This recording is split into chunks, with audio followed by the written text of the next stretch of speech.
High friends, Manjushree home cook channel थेके सबाइके स्वागत जानिए आज के आमी आबारो एकटा रेसिपि निये चले एलाम जा हलो ढेड़ोसेर पोस्त रेसिपि। ताहले आमी एखाने 250 ग्राम ढेड़ोस निये भालो करे डोगा और आगागुलो केटे निब एक छुरी दिए।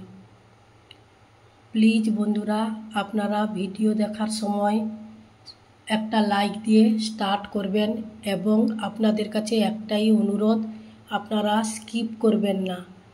स्किप करले किछुई बुझते पारबेन ना आमी की दिए किभाबे एखाने ढेड़ोसेर रेसिपिटा तैरी करलाम। अनेके यूट्यूबे भिडियो छेड़ेछेन ढेड़ोस आलुर भाजा, ढेड़ोस आलुर पोस्त, ढेड़ोस आलुर पियाज रसुन छाड़ा रेसिपि, ढेड़ोसेर दई ढेड़ोस अनेक किछु। आमारो चैनेले ढेड़ोसेर 3টে থেকে 4টের मतो भिडियो छाड़ा आछे। आपनारा चाइले भिडियोगुलो देखले बुझते पारबेन ढेड़ोस दिए कत रकमेर की रेसिपि तैरी हय। ताहले चलुन बंधुरा एबार मूल रेसिपिते फेरा जाक। एखाने आमार ढेड़ोसगुलो भालो करे केटे निয়েছি, केटे परिष्कार करे निয়েছি। एबार ढेड़ोसगुलोके एकटा छुरी दिए आमी 4 पिस करे गोड़ागुलो एकटू एकटू करे केटे निब। दिले এই रेसिपिटा करते खूबই सुविधे হয় এবং এর মধ্যে যে পোস্ত দিয়ে আমি রেসিপিটা তৈরি করব এর মধ্যে পোস্তগুলো ঢুকে যাবে। কাটার পর ভালো করে আমি ধুয়ে একটা ঝুড়িতে জল ঝরিয়ে নিয়েছি, আপনারা দেখে বুঝতে পারছেন। অন্যদিকে একটা কড়াইতে কিছু সরষের তেল নিলাম। এই রেসিপিটা পুরোটাই আমি সরষের তেল দিয়ে করব। তেলটা গরম হয়ে আসার পর এখানে আমি ঢেঁড়সগুলো দিয়ে দিব। ঢেঁড়সগুলো দিয়ে একটু খুন্তি দিয়ে নাড়াচাড়া করে আমি কিছুক্ষণের জন্য ঢাকনা চাপা দিব। এখানে আমি এখন লবণ হলুদ কিছুই দিব না। লবণ হলুদ দিলে ঢেঁড়সের কালারগুলো এখন নষ্ট হয়ে যাবে এবং ঢেঁড়সটা তো একটু লালাটে জিনিস, তাই এখন আমি কড়াইতে দিয়ে লালাটা একেবারে আমি শুকিয়ে নিব। দেখুন বন্ধুরা 10 মিনিট পর ফিরে এলাম।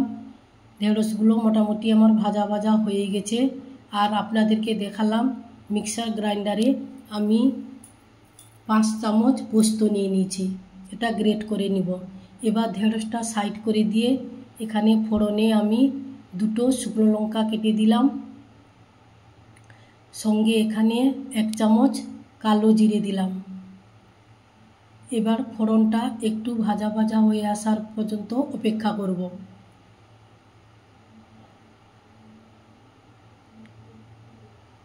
এখানে দিলাম আমি ওই ফোড়নের মধ্যে 1 চামচ হলুদ গুঁড়ো আর দিলাম এখানে 1 চামচ কাশ্মীরি লাল লঙ্কার গুঁড়ো। লবণ আর হলুদটা তেলের মধ্যে একটু মেরে নিব। একসঙ্গে ঢেঁড়সের সঙ্গে একটু ভালো করে মিশিয়ে এখানে কষিয়ে নিব। কষানো মোটামুটি হয়ে গেছে। এবার যে পোস্ত বেটে রেখেছিলাম তার সঙ্গে এখানে 1 চামচ সাদা সর্ষের বাটা এড করেছি। সর্ষের বাটাকে দিয়ে ভালো করে আমি মিক্সড করে নিয়ে দিয়ে দিলাম ওই ঢেঁড়সে। এরপর মিক্সার গ্রাইন্ডারটা ধুয়ে অল্প একটু জল দিলাম। বাস, আর এখানে কোনো জল ব্যবহার করব না। এবার আমি এটাকে ভালো করে খুন্তি দিয়ে চারধার থেকে ভালো করে নাড়িয়ে নিব। অবশ্যই আপনারা এই ধরনের রেসিপি একবার হলেও বাড়িতে ট্রাই করবেন। রুটি পরোটা ভাতের সঙ্গে জাস্ট জমে যাবে।